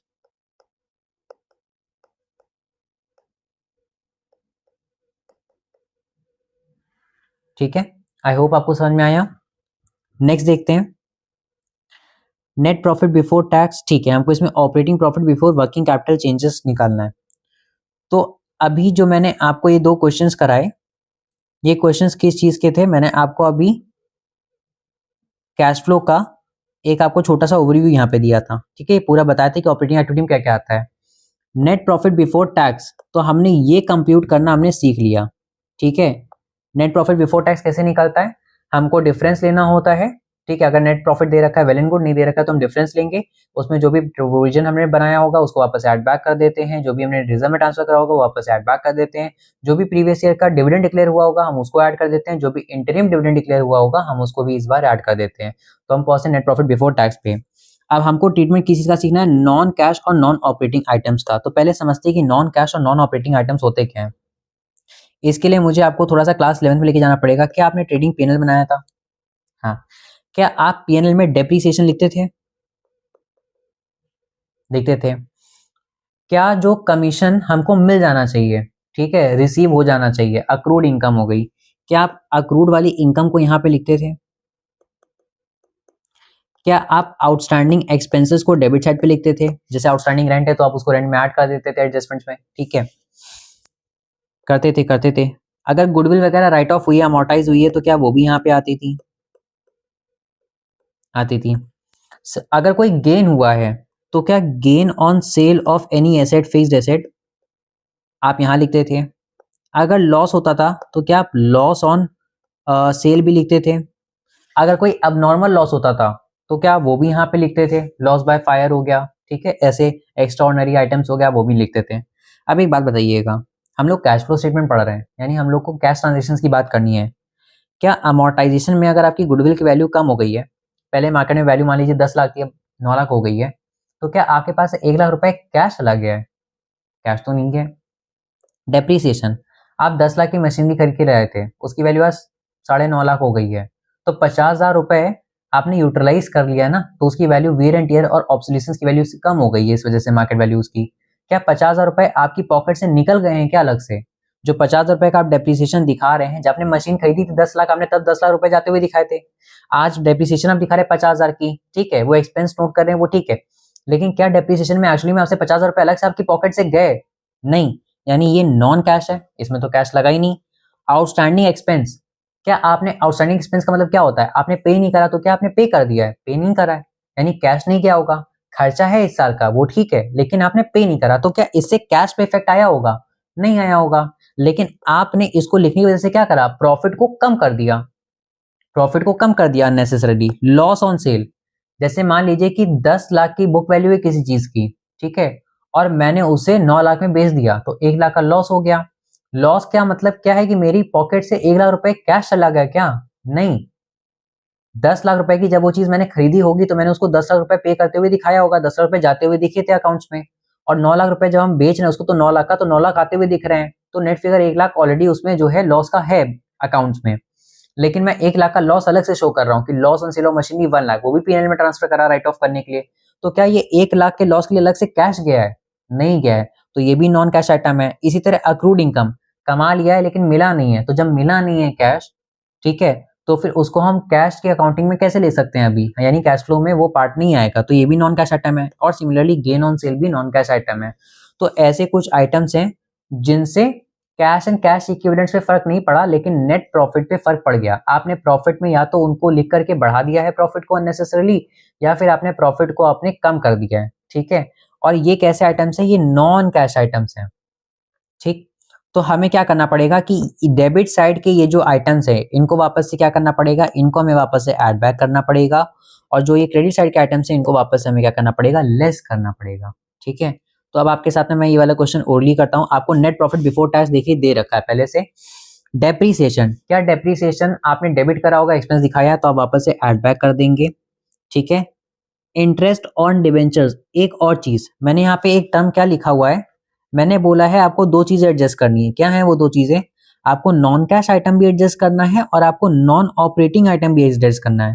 Non cash तो बता दिया सर, नॉन ऑपरेटिंग मतलब जो ऑपरेटिंग एक्टिविटी का पार्ट नहीं है, ठीक है। आप जब ये पीएनएल बना रहे थे, आपने इंटरेस्ट पे करा लोन पे, तो क्या इंटरेस्ट ऑन लोन को आप खर्चा मान के यहां पे दिखाते हैं? और क्या इसका ट्रू नेचर इसका फाइनेंस से रिलेटेड है? लोन बोरोइंग का पार्ट है जो कि फाइनेंशियल एक्टिविटी में, तो इंटरेस्ट ऑन लोन आपको नहीं लगता कि कैश फ्लो में इसकी सही जगह क्या है? सर ये तो यहां शो करना चाहिए था हमें फाइनेंसिंग एक्टिविटी में। यहाँ पे जैसे आपने डिविडेंड पे करते हुए दिखाया, बैंक का लोन पे करते हुए दिखाया, तो बैंक के लोन का इंटरेस्ट भी यही दिखाना चाहिए था। तो वो ऑपरेटिंग एक्टिविटी में यहाँ पे क्यों है? तो उसको हमें सही करना पड़ेगा, यहां से हटा के उसको यहां लाना पड़ेगा। तो इंटरेस्ट ऑन लोन ने यहाँ के जो प्रॉफिट होगा उसको ऑलरेडी कम कर रखा होगा, तो हम वापस से ऐड कर देंगे। और लेस कहाँ करेंगे? फिर हम फाइनेंस एक्टिविटी में यहाँ पे लेस करता हुआ दिखाएंगे, ठीक है। तो हमें क्या करना पड़ेगा? ये जो इंटरेस्ट ऑन डिबेंचर्स है ये ऑलरेडी लेस हो रखा है, तो हम इसको वापस से ऐड कर देंगे। इंटरेस्ट ऑन बैंक ओवरड्राफ्ट ये लेस हो रखा है, इसको वापस से ऐड कर देंगे। शेयर्स इशू एक्सपेंस, क्या shares issue expense financing activity में जाने चाहिए थे? तो ये प्रॉफिट कहाँ पे जाता है? ऑपरेटिंग में। ये ऑपरेटिंग एक्टिविटी में क्या कर रहा है? तो शेयर इशू एक्सपेंस वापस से ऐड बैक कर देंगे। गुडविल अमोर्टाइज, गुडविल की वैल्यू गिर गई है और वो चली गई होगी पीएनएल में, उसने प्रॉफिट कम कर दिया होगा। क्या एक्चुअली में कैश चला गया उसके बदले? नहीं, तो ये वापस से हम ऐड कर देंगे। Loss on a sale of machinery, loss से हमारा क्या हुआ होगा? प्रॉफिट कम हो गया होगा, तो हम वापस से इसको क्या कर देंगे? ऐड कर देंगे। Interest and dividend received investment, interest और डिविडेंड मिला है तो उसको आपने पीएनएल की क्रेडिट साइड पे जाकर के लिख दिया होगा, by interest received, by dividend received, by dividend income. तो क्या ये जो इनकम है ये एक्चुअली में ऑपरेटिंग प्रॉफिट को बिलोंग करती है? नहीं, ये इंटरेस्ट और डिविडेंड जो आपको मिला है ये आपको मिला है आपके इन्वेस्टमेंट्स पे, ठीक है। तो इन्वेस्टमेंट क्या है? इन्वेस्टिंग एक्टिविटी, यानी ऑपरेटिंग का पार्ट नहीं, इन्वेस्टिंग होना चाहिए, तो यहां से हम इसको लेस कर देंगे। और gain on sale of investment, ये जो गेन है इन्वेस्टमेंट के सेल पे, ये इन्वेस्टिंग एक्टिविटी का पार्ट है, तो ये इसका पार्ट नहीं है। तो कुल मिला के आपको क्या करना था? आपको 3,72,500 में सारे आइटम्स ऑलमोस्ट ऐड करने हैं और लास्ट वाले दो आइटम लेस करने हैं, और इसको करने के बाद आपका जो फाइनल वैल्यू आएगा वो क्या हो जाएगा? आपका operating profit before working capital changes. तो आई होप आपको समझ में आया, ठीक है। नेक्स्ट यहाँ पे कह रहा है from the following information calculate operating profit before working capital changes. फिर से हमें वही करना है, तो ऑलमोस्ट सिमिलर क्वेश्चन ही है, ठीक है। तो आपको ये क्या करना है, ये है आपका होमवर्क। अब मैं आपको बता दे रहा कि आप कैसे करेंगे, मैं यहीं पे शो कर दे रहा कि आप नेट प्रॉफिट बिफोर टैक्स लिखेंगे, फिर आप ऐड की हेडिंग डालेंगे, ऐड की हेडिंग में ये सारी चीजें लिख करके आप इनको ऐड में डाल दीजिएगा, लास्ट में यहाँ पे लेस की हेडिंग डालिएगा और इन दोनों के ऊपर ब्रैकेट लगा दीजिएगा, ठीक है। और ये figure as it is note हो जाएंगी। इसके बाद में बस इसका टोटल यहाँ पे ऐसे आप नोट कर लीजिएगा, ये सारी फिगर ऐड होकर ये दोनों लेस हो जाएंगे, इसका जो भी आंसर आ रहा होगा। तो 3,72,500 plus 70,000 plus 11,000 plus 3,000 plus 5,500 plus 15,000 और 15,000 30,000 माइनस 23,000 और 10,000 यानी 33,000 लेस हो जाएगा। तो 4,59,000। सो 4,59,000 will be your operating profit before working capital changes. I hope आपको ये समझ में आया, ठीक है। आपको अभी तक मैंने 2 होमवर्क दिए हैं, ठीक है। एक तो आपका ये होमवर्क है क्वेश्चन नंबर 8 और इससे पहले आपको एक ऊपर होमवर्क मैंने दिया था क्वेश्चन नंबर 3, ठीक है। अच्छा, अब इसके बाद में आते हैं हम लोग क्वेश्चन नंबर 9 पे। तो जरा 9th वाला क्वेश्चन देखिए, कह रहा है calculate net profit before tax. हमें नेट प्रॉफिट बिफोर टैक्स निकालना है। आइए सर, क्वेश्चन नंबर 9, ठीक है, हमको निकालना है नेट प्रॉफिट बिफोर टैक्स। तो नेट प्रॉफिट बिफोर टैक्स निकालने के लिए हमें क्या चाहिए होता है, हमें नेट प्रॉफिट चाहिए होता है सर। नेट प्रॉफिट में कोई भी ट्रांसफर टू रिजर्व है हम वापस से उसको ऐड बैक करते हैं, कोई भी हमें डिविडेंड डिक्लेयर हुआ था पिछले साल हम उसको ऐड बैक करते हैं, कोई भी इंटरिम डिविडेंड था हम उसको वापस ऐड बैक करते हैं, और प्रोविजन फॉर टैक्स है तो उसे वापस से ऐड करते हैं। सर इक्विटी शेयर कैपिटल दे रखी है, इसका कुछ काम है? नहीं, अभी नहीं काम है। प्रेफरेंस शेयर कैपिटल दे रखी है, इसका भी कोई काम नहीं है। सरप्लस दे रखा है, balancing statement of profit and loss. देखिए आपको ना ईयर पे ध्यान देना है, कभी कभी ऐसा हो सकता है कि क्वेश्चन में, जैसे कि ये प्रीवियस ईयर है और ये करंट ईयर है, हो सकता है कभी कभी क्वेश्चन में ये जो ईयर्स हैं ये स्वैप हो जाएं, ठीक है। हो सकता है कि आपको प्रीवियस ईयर पहले दे दे और करंट ईयर आगे दे दे, तो एकदम फ्लो में नहीं करना है, आपको ध्यान दे देना है, ठीक है। एक बार आप ईयर पे भी ध्यान दे दीजिएगा। तो ये जो है ये मेरा प्रीवियस ईयर है और ये मेरा करंट ईयर है। तो करंट ईयर में 25 लाख का प्रॉफिट है, यानी ये क्या है, ये क्लोजिंग है साल का, और पिछले साल का क्लोजिंग साल का ओपनिंग रहा होगा। तो closing minus opening 25 lakh minus 7 lakh, तो कितना वैल्यू आया नेट प्रॉफिट, यहाँ पे मैं लिख रहा हूँ 25 माइनस 7 लाख, तो इसकी वैल्यू कितनी आ जाएगी, इसकी वैल्यू आ जाएगी 18 लाख, ठीक है। और फिर क्वेश्चन कह रहा है कि इंटरिम डिविडेंड 1 लाख का पे हुआ था 1 जनवरी 2019 को, ठीक है। तो क्या 1 जनवरी 2019 जिस फाइनेंशियल ईयर में आएगा, ये फाइनेंशियल ईयर 31 मार्च 2019 में क्लोज होगा, यानी ये इस ईयर की बात कर रहा है, तो ये इस ईयर पे हुआ है, तो ये 1 लाख का इंटरिम डिविडेंड क्या हो जाएगा, वापस से एड बैक हो जाएगा।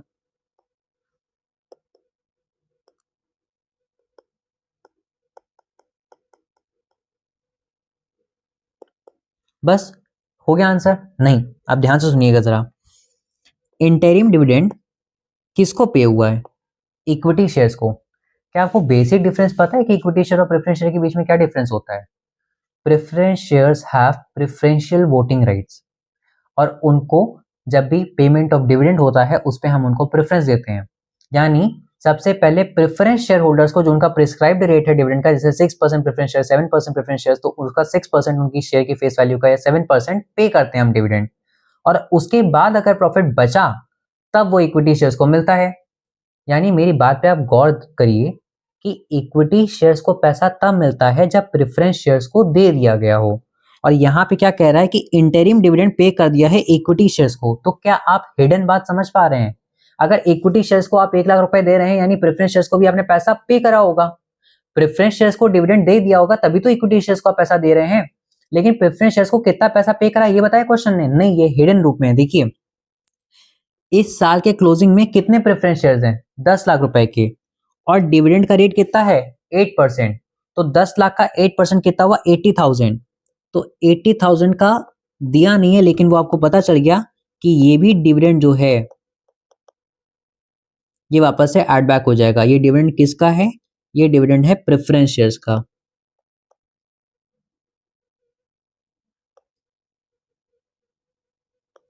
प्रेफरेंस शेयर्स का डिविडेंड। और अब आपका फाइनल आंसर आ जाएगा 19,80,000। और ये हमारा क्या है? ये हमारा नेट प्रॉफिट बिफोर टैक्स। ठीक है, आई होप आपको समझ में आया। और इसमें आपको अब कोई डाउट नहीं है।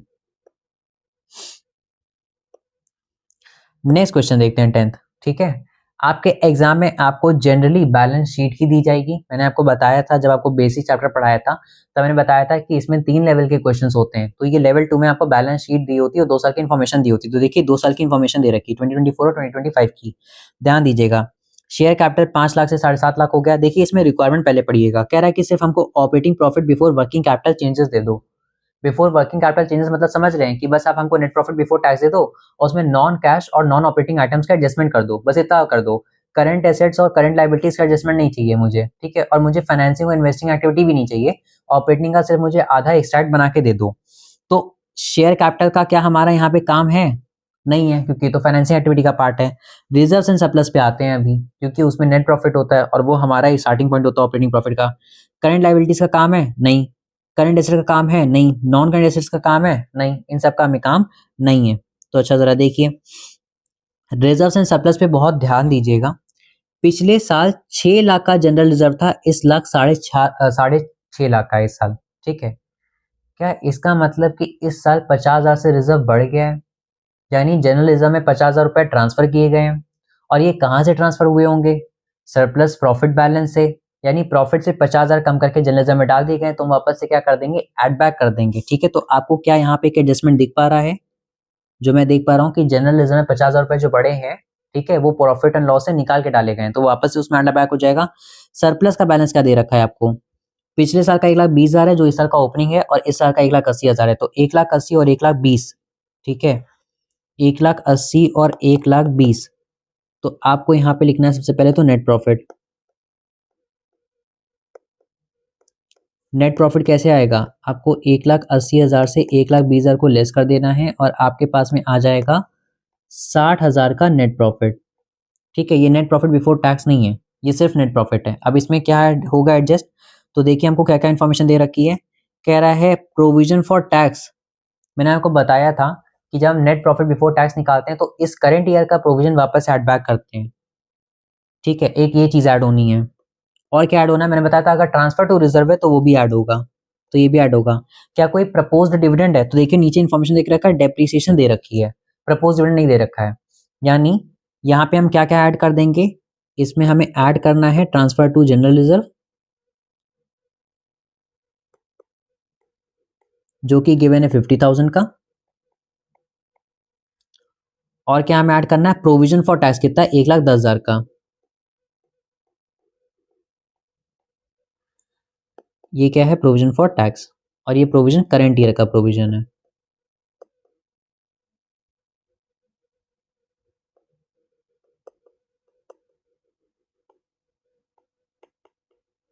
ठीक है, ये करंट ईयर का प्रोविजन है। आपको याद रखना है कि करंट ईयर का प्रोविजन ऐड होता है और प्रीवियस ईयर का प्रोविजन हम क्या करते हैं, बाद में एकदम लास्ट आइटम बनाते हैं ऑपरेटिंग एक्टिविटी में और उसको हम लेस कर देते हैं। ठीक है, ये याद रहेगा आपको। तो हमने जनरल रिजर्व में ट्रांसफर करा और प्रोविजन फॉर टैक्स, तो इससे हमें क्या मिला? Net profit before tax.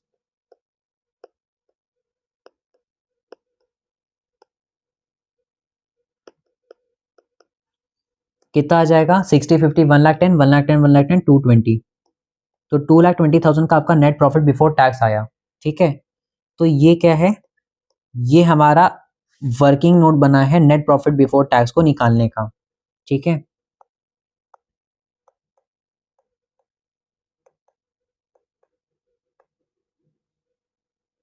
क्योंकि जब हमें क्वेश्चन स्टार्ट करना होता है तो हमें स्टार्ट करना होता है नेट प्रॉफिट बिफोर टैक्स से।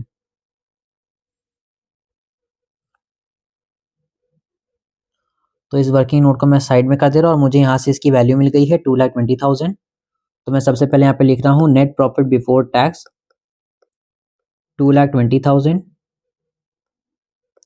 अब इसमें क्या करते हैं, नॉन कैश आइटम्स को एडजस्ट करते हैं। तो देखिए जरा, नॉन कैश आइटम मुझे क्या क्या दिख रहा है? सिर्फ एक ही दिख रहा है, 1,10,000 का डेप्रीसिएशन। तो मैं क्या करूंगा, नेट प्रॉफिट बिफोर टैक्स में मैं ऐड कर दूंगा डेप्रीसिएशन।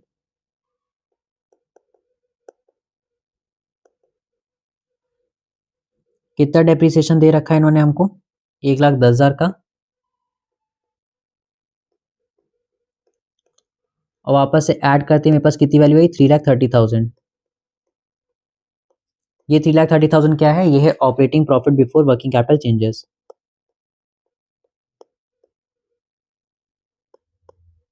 वर्किंग कैपिटल चेंजेस, ठीक है। बस हमको इसमें इतना ही कंप्यूट करना था, तो इसका आंसर कितना आ रहा है? 3,30,000। अब क्योंकि हमने यहाँ पे वर्किंग नोट बनाया है तो उसका रेफरेंस भी दे देंगे, वर्किंग नोट नंबर 1, ठीक है। ये हमारा वर्किंग नोट है।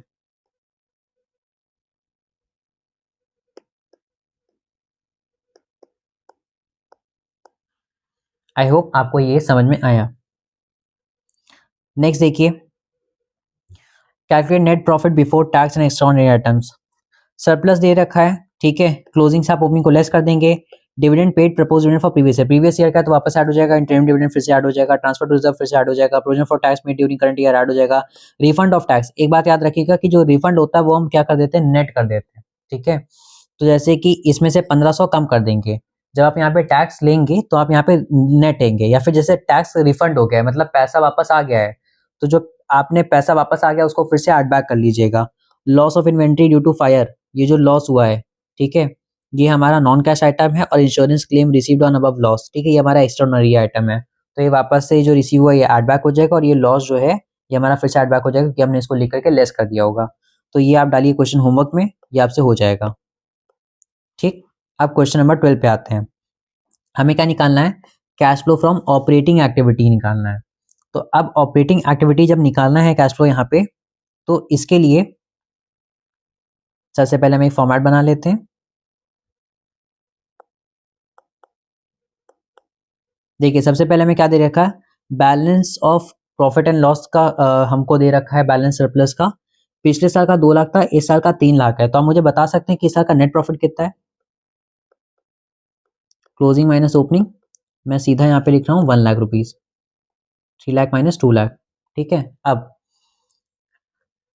इसके अलावा हमको सबसे पहले एडजस्टमेंट करना होता है नॉन कैश आइटम्स और नॉन ऑपरेटिंग आइटम्स का एडजस्टमेंट करना होता है। तो मुझे अक्यूमुलेटेड डेप्रीसिएशन दिख रहा है, और मुझे कोई नॉन कैश आइटम दिख रहा है, outstanding rent, prepaid insurance, goodwill, inventories और बिल रिसीवेबल, ठीक है। गुडविल के एक मुझे अमोर्टाइजेशन की चीज दिख रही है, ठीक। अब देखिएगा पिछले साल 2 लाख की गुडविल थी, 1 लाख, इस साल 1,60,000 की। तो बेस्ट असम्पशन क्या है कि 40,000 की गुडविल बेच दी होगी, कि 40,000 से वैल्यू गुडविल की कम हो गई होगी। 40,000 से गुडविल की वैल्यू कम हो गई होगी, तो 40,000 रुपीज की गुडविल इन्होंने राइट ऑफ कर दी होगी। तो हम वापस से क्या कर देंगे? ऐड कर देंगे। जो गुडविल क्या हुई है? अमोर्टाइज हुई है, ठीक है। ये नॉन कैश आइटम का एडजस्टमेंट हो रहा है। और डेप्रीसिएशन 3 लाख से 3,20,000 हो गया। 20,000 का डेप्रीसिएशन बढ़ गया है, तो 20,000 का डेप्रीसिएशन पीएनएल में चला गया होगा, उसने प्रॉफिट को कम कर दिया होगा। तो 20,000 का नॉन कैश आइटम जो डेप्रीसिएशन का है वो हम फिर से ऐड बैक कर देंगे। और कोई नॉन कैश आइटम दिख रहा है क्या? नहीं। हमारे पास में अभी क्या क्या बच रहा है? बिल रिसीवेबल बच रहा है, आउटस्टैंडिंग रेंट, प्रीपेड इंश्योरेंस और इन्वेंट्रीज बच रही है, ठीक है। इस पे अभी डिस्कशन करते हैं। तो इतना करके बताइए जरा कितना आ रहा है? 1,40,000 और 20, तो 1,60,000 आ रहा है। ये क्या आ रहा है?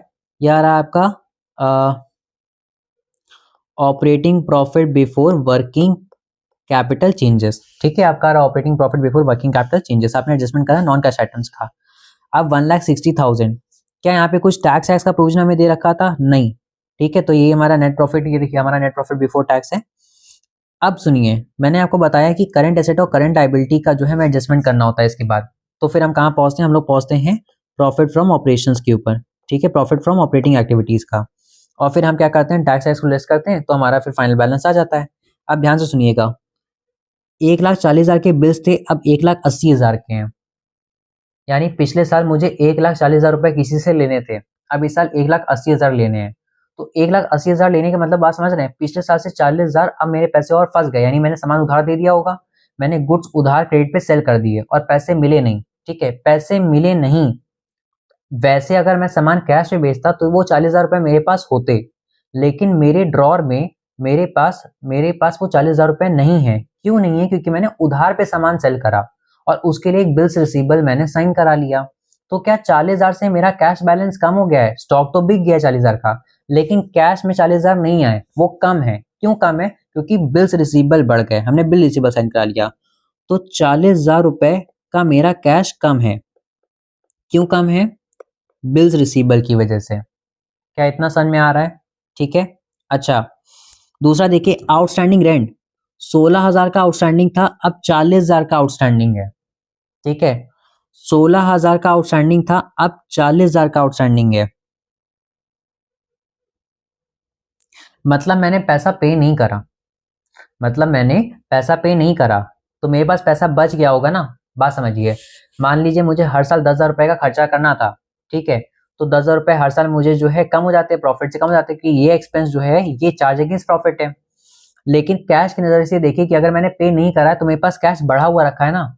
मान लीजिए मेरे पास 20,000 का प्रॉफिट हुआ, उसमें 10,000 रुपए रेंट जाना था, तो मेरे पास टेक्निकली 10,000 रुपए बचने चाहिए थे, लेकिन मेरे पास 20,000 रुपए पड़े हुए हैं, मतलब 10,000 से ज्यादा है। क्यों ज्यादा है? क्योंकि मैंने रेंट पे नहीं करा, आउटस्टैंडिंग कर दिया, तो इससे मेरे पास पैसे बच गए होंगे। तो कितना रेंट पे नहीं करा है?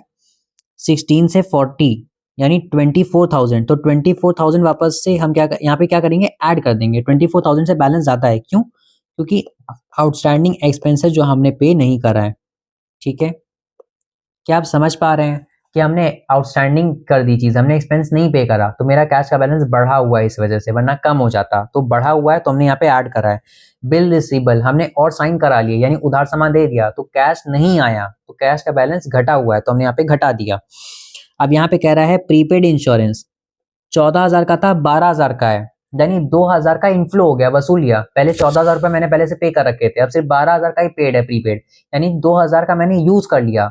तो वो पैसा मैं क्या मानूंगा कि वो वसूल लिया गया, इनफ्लो हो गया। तो वापस से इनफ्लो हुआ है, तो हम क्या यहाँ पे ऐड कर देंगे, प्रीपेड वाला। ठीक है, प्रीपेड इंश्योरेंस 2,000 रुपए का।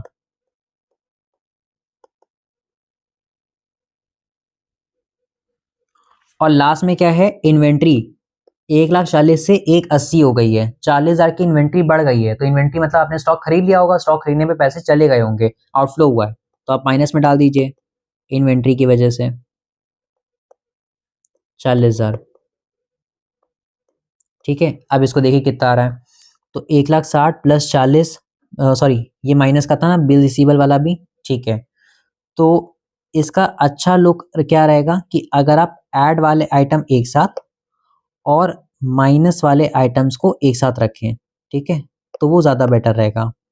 तो जो जो चीज़ें ऐड होनी है वो एक साथ, और जो चीज़ें लेस होनी है वो एक साथ, अब ज़्यादा बेटर है। ठीक, तो 1,60,000 प्लस 24 प्लस 2,000 माइनस 40,000 और माइनस 40,000, देख लीजिए कितना हुआ,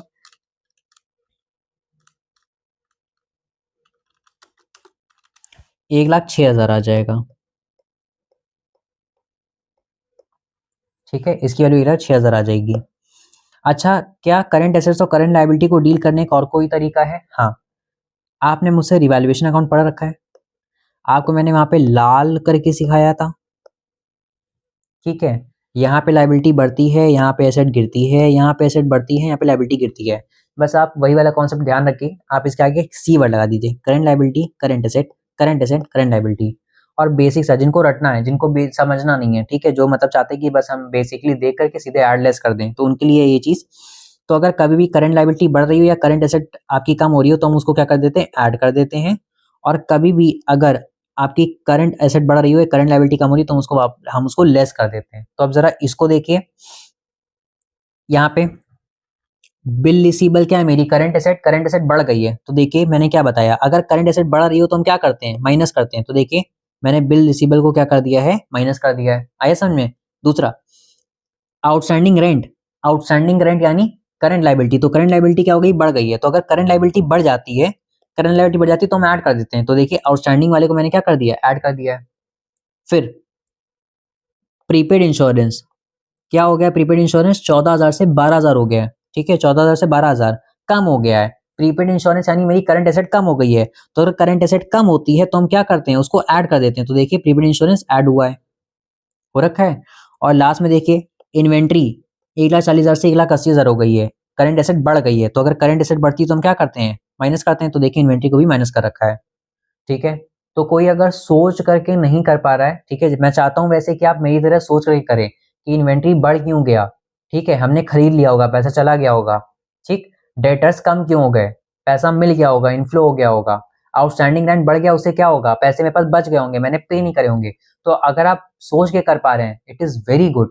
लेकिन अगर आप नहीं कर पा रहे हैं, ठीक है, जैसे कि मैं समझता हूँ कुछ बच्चे होते हैं रेक्टिफिकेशन वाले अकाउंट्स में, उनको नहीं समझ में आती अकाउंट जैसे, तो आप सिंपली क्या करें, आपको ये बात तो आती होगी तो आप इसको ध्यान रखें कि करंट लायबिलिटी का बढ़ना और करंट एसेट का जो भी गिरना होता है उसको हम ऐड कर देते हैं, और करंट लायबिलिटी का गिरना और करंट एसेट का बढ़ना हम क्या कर देते हैं, सबट्रैक्ट कर देते हैं।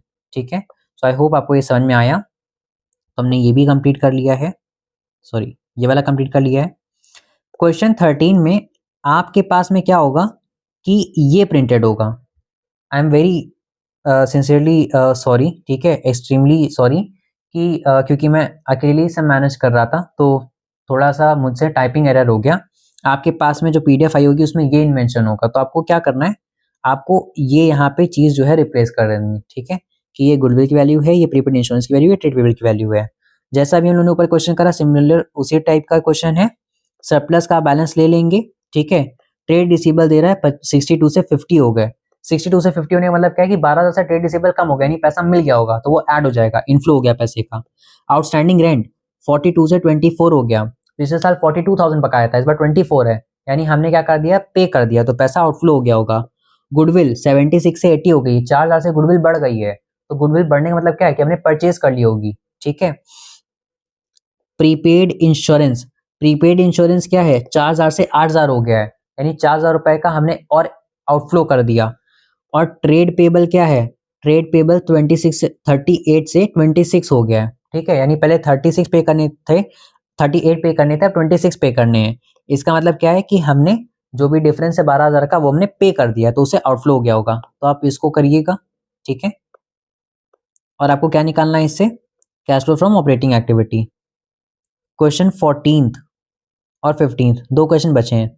देखिए क्वेश्चन 14 क्या है, क्वेश्चन 14 में ना आपको एक कंपनी का स्टेटमेंट ऑफ पी&एल दे रखा है, ठीक है, और आपको कुछ एडिशनल इन्फॉर्मेशन दे रखी है और आपसे क्या बोला गया है कि कैश फ्लो बता दो ऑपरेटिंग एक्टिविटी का। तो इसमें हमें क्या क्या इन्फॉर्मेशन दे रखी है, देखिए सबसे पहले तो हमको प्रॉफिट दिख रहा है 1,50,000 का, ठीक है, प्रोविजन फॉर टैक्स है नहीं, तो मैं सीधा इसको सॉल्व कर रहा हूँ। क्वेश्चन नंबर कौन सा ये, this is your question number 14। तो मुझे नेट प्रॉफिट दे रखा है इन्होंने, टैक्स एक्स का कुछ इसमें है नहीं, तो नेट प्रॉफिट सीधा कितना, 1.5 लाख का। नेट प्रॉफिट बिफोर टैक्स हम क्या क्या एडजस्ट करते हैं, सबसे पहले नॉन कैश और नॉन ऑपरेटिंग आइटम्स को हम लोग एडजस्ट करते हैं। तो ट्रेड रिसीवेबल हमारी करंट एसेट है, प्रीपेड एक्सपेंस हमारी करंट एसेट है, ट्रेड पेबल करंट लायबिलिटी है, आउटस्टैंडिंग एक्सपेंस करंट लायबिलिटी है, और डेप्रिसिएशन ये नॉन कैश आइटम है। तो एक ही नॉन कैश आइटम दे रखा है, तो सबसे पहले हम डेप्रिसिएशन जो 25,000 का वो हम वापस से एड बैक कर देंगे।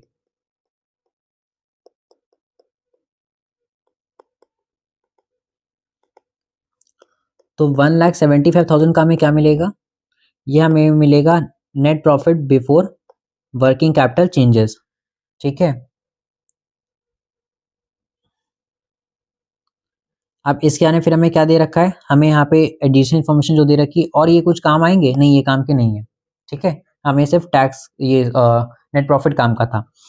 ट्रेड रिसीवेबल कम हो गया है, ट्रेड रिसीवेबल 30,000 से कम हो गया है, तो यहाँ पे वही वाला फंड अप्लाई कर दें, क्या ट्रेड रिसीवेबल क्या है, करंट एसेट है, करंट एसेट कम हो गई तो हम क्या कर देंगे, ऐड कर देंगे। तो ट्रेड रिसीवेबल्स ऐड हो जाएंगे, पहले एक बार लिख लेते हैं, 30,000 का ट्रेड रिसीवेबल ऐड हो जाएगा। और देखते हैं क्या कह रहा है, कह रहा है जो प्रीपेड एक्सपेंसेस हैं वो इंक्रीज हो गए हैं, ठीक है। तो अगर हमारे प्रीपेड एक्सपेंस यानी करंट एसेट बढ़ जाते हैं तो हम लेस कर देते हैं, तो हमें लेस करना है, ठीक है। प्रीपेड एक्सपेंसेस जो 5,000 के हो गए हैं हमें उसे क्या करना है, लेस करना है, ठीक। अब कह रहा है ट्रेड पेबल 15,000 से बढ़ गया है, ट्रेड पेबल करंट लाइबिलिटी 15,000 से बढ़ गई है, तो हमें वापस से ऐड करनी है, इसमें 15,000 की हमें ऐड करनी है, ठीक है, क्या थी, ट्रेड पेबल। और लास्ट में दे रखा है इसने outstanding expenses, sorry outstanding expenses दे रखा है इसने इंक्रीज बाय 3,000। तो आउटस्टैंडिंग एक्सपेंस यानी हमारी करंट लाइबिलिटी 3,000 से बढ़ गई है, तो जो हमारी करंट लाइबिलिटी 3,000 से बढ़ गई है इसका हम क्या ट्रीटमेंट करते हैं, करंट लाइबिलिटी के बढ़ने को ऐड कर देते हैं। तो ये 3,000 का जो करंट लाइबिलिटी बढ़ा है इसको हम यहाँ पे ऐड करते हुए दिखाएंगे,